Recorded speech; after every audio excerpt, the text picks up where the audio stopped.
Fala pessoal, meu nome é Ana e hoje eu tô aqui para falar do livro Liderança que Prevalece, do pastor Carlito Paes. O livro foi escrito em 2020 e o tema central dele é falar sobre a liderança, sobre o que faz uma pessoa ser um líder, quais são os princípios que acompanham uma boa liderança. E apesar dele ter sido escrito por um pastor, né, o Carlito Paes, ele é pastor e líder da Rede Inspire, que é uma rede de igrejas. Se você ler esse livro buscando aplicar também para a sua vida profissional, para a sua vida em casa, para os lugares e para as áreas onde você tem alguma influência, você não perde nada. Mesmo que você não seja cristão, é uma leitura que aplica princípios e ensinamentos da Bíblia, mas que você consegue usar em qualquer área da sua vida. E eu digo que esse livro é uma boa leitura, tanto para quem é da igreja como para quem não é, porque ele fala muito sobre a importância de você ser um bom líder para as outras pessoas, mas ele começa justamente partindo de que antes de você liderar um grupo, liderar uma igreja, liderar uma equipe, você precisa saber liderar a si mesmo, né? Num trecho do livro fala assim: ninguém pode liderar bem outras pessoas se não puder liderar a si mesmo. E conforme ele vai apresentando os pontos que formam o que é um bom líder, ele vai te dando um passo a passo ali de áreas que você tem que se analisar, de coisas que você tem que se preocupar. E para ensinar sobre isso, ele usa o maior exemplo de liderança de todos, que é Jesus Cristo. E aí ele vai falando sobre trechos do Evangelho onde Jesus mostrou os aspectos principais de liderança dele de uma maneira assim fenomenal. Então ele vai falando aqui de alguns pontos principais que eu vou lendo aqui no sumário, explicando mais ou menos. O primeiro capítulo é sobre a liderança cristã e nessa parte ele fala mais voltado ali sobre a área ministerial dentro da igreja e o que os princípios cristãos repassam de como deve ser um verdadeiro líder. Depois ele fala sobre autoliderança, que é justamente isso que eu comentei, de que não tem como você liderar outras pessoas se você não sabe liderar a si mesmo, os seus sentimentos, a sua emoção, a forma como você reage diante das coisas. Depois, os próximos 3 capítulos são: lidere com uma visão plena, lidere por processos de mudanças e lidere diante da cultura emergente, onde ele fala de 3 temas que, para mim, eles estão totalmente interligados, que é justamente como ser um líder diante de um tempo, uma geração onde as coisas mudam tão rápido. Como fazer com que essa mudança, que é constante e que acontece em todas as áreas, não só rede social, possa contribuir para o Ministério da Liderança, mas sem perder aqueles princípios que a gente deve sempre ter. Então, uma mistura de manter as tradições, de conservar aquilo que é bom, mas sem perder todas as oportunidades que a mudança pode trazer também. Em seguida, ele fala sobre lidere para a expansão, lidere com o empreendedorismo e lidere para um crescimento sustentável. E essa parte eu achei muito legal porque de primeiro eu pensei assim: nossa, será que ele está falando de crescimento só quantidade de membros, quantidade de equipes? Mas não, o texto é muito voltado para falar justamente sobre o crescimento dos indivíduos que fazem aquela equipe, né? E aí o texto do livro não fala sobre um crescimento de qualquer forma, ele fala sobre um crescimento interno. E o empreendedorismo que ele cita aqui é justamente sobre isso, não é só sobre crescimento no escala de quantidade, mas ele fala sobre você estar pronto, que vai ter dificuldades, que vão acontecer dificuldades na vida ministerial, na liderança, em todas as áreas que você gerencia, e que ser um bom líder é saber lidar com isso, é entender que essas coisas vão acontecer e que você vai ultrapassar, você vai buscar outras formas de passar essa fase. Tem um trecho aqui que diz assim: mas não enfrentaremos apenas os platôs em nossa liderança, sempre teremos os picos e os vales. Como diz o antigo ditado, um bom marinheiro não se faz em mares calmos. Expansão e crise são momentos de intensas mudanças, como também de grandes oportunidades para decisões que podem mudar tudo. E se você está num platô por tempo demais, entenda que a tendência é que logo as coisas comecem a descer. Você precisa de um ponto de mudança e um ponto de inflexão. O último capítulo do livro, então, faz ali uma espécie de conclusão sobre tudo que a gente aprendeu, e se chama Liderança que Prevalece, que é o nome do livro, e ele dá alguns pontos que toda liderança deveria observar, toda pessoa que exerce uma influência na sociedade deveria observar para se manter um líder de valor, digamos assim. O primeiro ponto que ele coloca é ter a Bíblia como base de tudo que você vai realizar. E aí aqui é importante observar que, assim, mesmo que você não seja cristão, a Bíblia ela é o livro que foi influência em várias outras escrituras de valor. Ela traz princípios sobre nobreza, sobre subserviência, sobre cuidado próximo.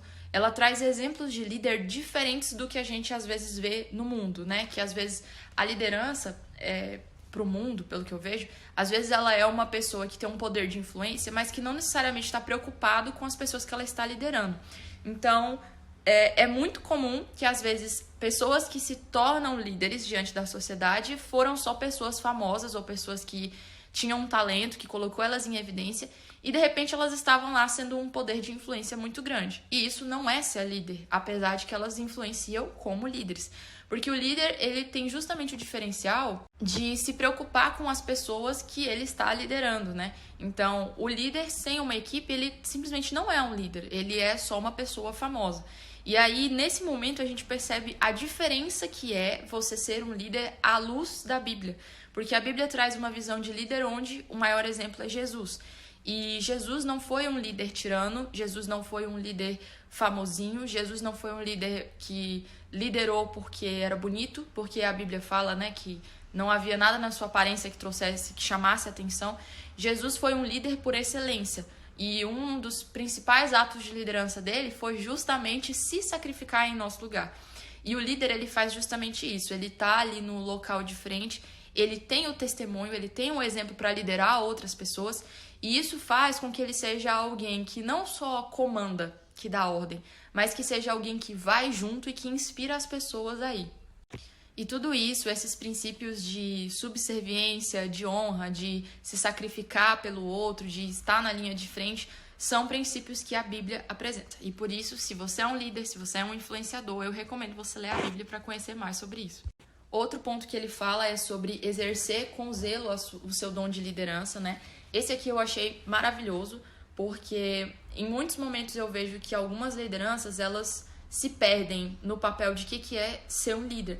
Justamente no ponto que eu falei anteriormente sobre a base bíblica, quando você tira a parte do que é um líder de se sacrificar, de ser um testemunho, ele vira só uma pessoa famosa. E aí é muito fácil disso subir a cabeça e de repente a pessoa se esquecer que o foco de uma liderança são as pessoas. Então, exercer com zelo o seu dom de liderança é entender o que você foi chamado para fazer, quais são os seus direitos, mas quais são os seus deveres, e ficar o tempo todo analisando para ver se você está agindo de acordo com o líder mesmo. Isso é muito importante. Depois ele fala sobre ser um líder que segue uma visão, e aqui a gente está falando de algo que é muito importante, porque tem uma frase que ele fala, onde ele diz assim: líderes sem visão são confusos e levados por qualquer tendência ou moda. Então, o que acontece? Quando você não tem uma visão que Deus tem para você, ou então uma visão clara de qual é o seu propósito, de o que você foi chamado para fazer, qual que é seu objetivo final, qualquer coisa que acontece, você ou fica emotivo demais, ou fica entristecido, ou quer desistir. E aí ter essa visão de forma fixa, ter o seu princípio, o seu objetivo fixo na sua mente é muito importante. Depois ele fala sobre ter uma postura vibrante. Esse aqui é muito importante, né? A gente sabe que o líder, ele tem um poder de influência nas pessoas. Então, se através do seu testemunho, da sua vivência, você não é alguém que inspira aquilo que você está liderando, isso acaba ficando meio inconsistente. Então, ter uma postura vibrante aqui, pra mim, pelo que eu mais entendi, é ser cheio da presença de Deus, é ser cheio de entusiasmo, ser cheio de amor por aquilo que você prega e por aquilo que você quer fazer com que os seus liderados acompanhem. Isso é o poder do testemunho. Parando pra pensar, esse da postura vibrante é uma coisa maravilhosa, né? Porque, assim, eu já tive várias lideranças, tanto na igreja como na escola, etc., e eu percebo que as pessoas que mais me impactaram, que mais me influenciaram a buscar uma coisa, foram justamente pessoas que o coração vibrava, que o coração queimava por determinado assunto. Eu vou dar um exemplo aqui, que é a minha liderança pastoral, que é o pastor Robson, e ele me acompanha desde que eu sou adolescente, na época que eu estava na Renove, tinha ainda em outra igreja, e hoje ele me acompanha porque é o presidente da igreja que eu congrego, que é a Base Church. E desde os primeiros momentos, uma das coisas que mais me prendia nas pregações do pastor Robson era o amor dele pela palavra. O tempo todo que ele falava da Bíblia, que ele citava sobre os estudos dele de teologia, do passado dele na igreja metodista, da prática ali de estar estudando, o olho dele brilhava quando ele falava.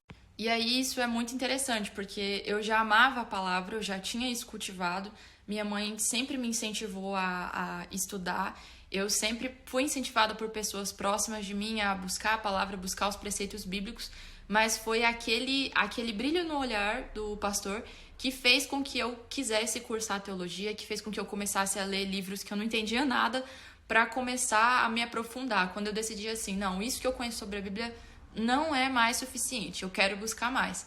Então, para mim, isso significa que o testemunho das nossas lideranças nos influencia, às vezes, muito mais do que a palavra em si do que ele está falando. Aquilo que faz vibrar nele o coração disposto, o desejo de pregar a palavra, o incentivo de ler a Bíblia todo ano, isso incentiva a gente a fazer a mesma coisa. E aí, de repente, não é mais, o meu pastor me mandou ler a Bíblia todo ano. Não, se torna, cara, o meu pastor faz, eu vou fazer também.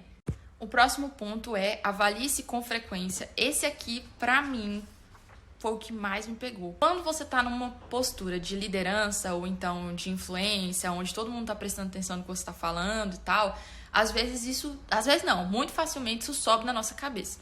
E aí essa parte de você se avaliar com frequência faz com que você não fique travado no mesmo lugar, faz com que você não transforme os seus pecados, as suas falhas de caráter em iniquidades, né? Isso faz com que você sempre esteja melhorando, se moldando, se preparando para a próxima etapa que vai chegar. Para todos nós que reconhecemos um chamado para a liderança, mesmo que não seja ministerial, mesmo que não seja pastoral, é muito importante você ter a maturidade de sempre se avaliar, de sempre dar espaço para os seus liderados falar o que eu estou errando, no que eu estou certa, justamente para você não estagnar e para você não se deixar o egoísmo subir a cabeça. Depois ele fala aqui sobre estar disposto a desmontar e remontar. Tem a ver com a parte de você estar sempre se avaliando, de você estar atento às tendências, estar atento a novas formas ali de apresentar o evangelho. Qual é a ferramenta que estão usando agora? Agora os jovens estão no TikTok, então a gente tem que falar sobre TikTok também. Agora saiu uma série nova, então a gente tem que falar sobre essa série. Nunca perdendo o valor principal, mas entendendo que se as pessoas estão falando sobre um assunto, se para o mundo esse assunto está sendo relevante, então a gente tem que trazer, peraí, o que a Bíblia fala sobre isso?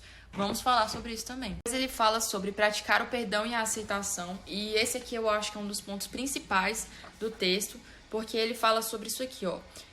No entanto, o líder que prevalece nunca verá outra pessoa como uma estatística ou um número, mas como um ser humano criado por Deus e que merece seu respeito. Como eu já disse, às vezes no processo de liderança as pessoas se esquecem, elas perdem a visão, elas se esquecem do foco.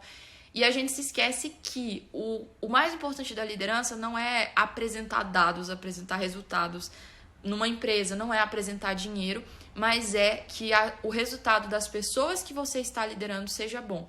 Então, você nunca vai ser um bom líder enquanto as pessoas que você está liderando estejam quebrado, numa condição ruim, ou sem entender pelo que está vivendo. Justamente porque o papel do líder, o objetivo do líder é liderar pessoas. Então, você avalia a eficiência de um líder olhando as pessoas com a qual ele está liderando. Essas pessoas, elas estão permanecendo na fé, essas pessoas estão sendo influenciadas por esse líder, pelo que ele fala, pela palavra de vida que ele está falando. E isso a gente só percebe quando justamente é aplicado perdão e aceitação. Quando esses liderados são abraçados pelo líder que está liderando. Ele fala sobre outros pontos também, como manter tradições sem ser tradicionalista, que fala sobre o assunto que eu disse, né? Que é de reter o que é bom, mas nunca perder o foco de onde você está indo. Ser prático e encorajador, né? Um líder que não tem foco nenhum, ele só vai fazer os outros líderes ficarem rodados, ele precisa estar ali encorajando e tendo um objetivo principal. Comunicar-se bem. Muitas vezes a gente não entende o que está sendo falado, não entende o que está sendo perdido, né? E isso é uma falha de comunicação. E não tem como você receber boas orientações de alguém que não está te orientando. Então a gente tem que saber se comunicar bem para repassar essas informações.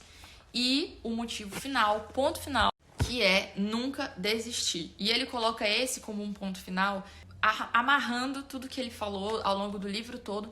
A liderança, ela nunca vai ser uma linha reta, ela vai ter picos, ela vai ter altos e baixos, igual aqui o desenho que está na capa. E o que vai definir se essa liderança está realmente funcionando, se essa liderança está sendo da forma como Deus os inspirou, é o equilíbrio disso, é não perder os valores durante o processo. É mesmo no momento onde você está mais embaixo, você ainda está com os seus olhos fixos em Cristo, você está com a sua missão fixa em Cristo e continuar buscando dia após dia. E esse ponto se resume em não desistir, em manter firme e entender que todo e qualquer apoio que um bom líder vai ter vem diretamente de Deus. E essa foi a minha leitura do livro. Eu achei maravilhoso. Em vários momentos ele pegou e falou sobre a importância de nós sermos líderes de pessoas e para pessoas. Essa foi a frase que mais ficou na minha cabeça. E isso me trouxe a uma maturidade, realmente, a entender que o papel de um líder, de um influenciador, quando você tem um cargo de liderança ou não, quando você está num espaço onde isso é claro ou não, de toda forma, o líder ele vai ser a pessoa que vai fazer a diferença, que vai se colocar na linha de frente, que vai falar, não, as outras pessoas não buscaram trazer uma diferença, mas eu quero fazer isso, mesmo que eu seja cobrado, eu quero estar nesse local. E para você chegar a se posicionar nesse lugar, você tem que passar por uma série de processos, onde você vai ser trabalhado, onde você vai ser cuidado e onde você vai ser transformado para a melhor versão, para a versão que Deus tem para você como um líder. E isso é fenomenal. Eu espero que você tenha gostado desse vídeo. Eu recomendo demais essa leitura. Se você é cristão ou se você não é cristão, vale a pena ler e aplicar ali dentro da sua realidade. O livro é curtinho, não é assim tão curtinho, mas a leitura dele é muito fácil, então você assim lê numa sentada, de tão bom que é, porque é como se você estivesse conversando com o pastor Carlito Paes. É muito legal. E é isso, espero que vocês gostem da leitura também. Até mais, tchau, tchau.